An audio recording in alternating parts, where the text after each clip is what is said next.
करिश्मा के ex husband Sanjay Kapoor के बाद अब उनकी सौतेली बेटी चर्चा का विषय। सौतेले पापा के निधन के बाद सुर्खियों में आई 19 साल की सफीरा। करिश्मा के बच्चों के साथ भी सफीरा का तगड़ा बॉन्ड। बेहद खूबसूरत है बिजनेसमैन की सौतेली बेटी। खूबसूरती के साथ साथ बिजनेस में भी अव्वल। करियर बनाया ऐसा अच्छे हैरान। करिश्मा कपूर के एक्स हस्बैंड संजय कपूर का 12 जून को हार्ट अटैक आने से निधन हो गया। रिपोर्ट्स की माने तो वो लंदन के पोलो ग्राउंड में पोलो खेल रहे थे जब यह हादसा हुआ। परिवार के लोग अभी तक यकीन नहीं कर पा रहे हैं कि संजय कपूर इस दुनिया में नहीं रहे। इसी बीच संजय से जुड़ी छोटी से छोटी बात और उनसे जुड़े लोग, सभी चीजों के बारे में लोग जानना चाह रहे हैं। इसी बीच उनकी सौतेली बेटी सफीरा चटवाल की भी खूब चर्चा हो रही है। तो चलिए आपको बताते हैं सफीरा चटवाल के बारे में। बता दें, कहा जाता है कि संजय कपूर अपनी तीसरी पत्नी प्रिया सचदेव के साथ शाही जिंदगी बिता रहे थे। प्रिया से उन्होंने 2017 में शादी रचाई थी। प्रिया पहले से तलाकशुदा थी। उनकी पहली शादी 2006 में मॉडल, एक्टर और बिजनेसमैन विक्रम चटवाल से हुई थी। इस शादी से उन्हें एक बेटी है, सफीरा चटवाल। यही वो सफीरा चटवाल हैं जिसकी इतनी चर्चा हो रही है।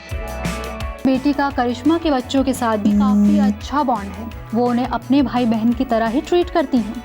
अब जरा आपको सफीरा के प्रोफेशनल करियर के बारे में बताते हैं।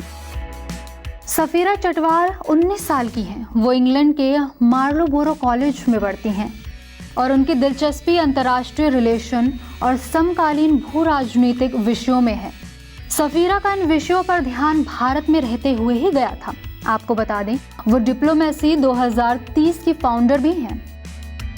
रिपोर्ट्स की माने तो जब सफीरा पैदा हुई थी तो घर में किन्नर आए थे और वो नाच गाकर पैसे ले गए थे। हालांकि सफीरा की फैमिली को यह सब पसंद नहीं था। ऐसे में बड़ी होने के बाद प्रिया विक्रम की बेटी ने फैमिली को समझाया कि हिंदू माइथोलॉजी में इसका बहुत महत्व है। फिर सफीरा ने भारत में किन्नर सोसाइटी संग हो रहे बुरे बर्ताव को देखते हुए एक पहल की शुरुआत की और उसे प्रोजेक्ट राइट का नाम दिया, जो दिल्ली एनसीआर में जेंडर समावेशी स्वास्थ्य केंद्र का एक सक्रिय ऑपरेशन है।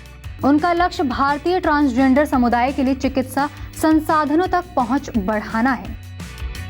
इसके अलावा उन्होंने अपने एजुकेशन इंटरेस्ट को देखते हुए एमर्स एजुकेशन निबंध प्रतियोगिता 2023 में भी भाग लिया था, जहां उन्होंने अतीत की किन घटनाओं से हमें अभी भी सीखना है कि प्रश्न का उत्तर दिया, जिसके लिए उन्हें 20% स्कॉलरशिप भी मिली थी। इंटरनेट पे सफीरा की खूबसूरती के भी खूब चर्चे हो रहे हैं। उनके प्रोफेशनल करियर को देखकर ये कहना गलत नहीं होगा कि वो ब्यूटी विद ब्रेन की कैटेगरी में बिल्कुल फिट बैठती हैं। Bureau report E24।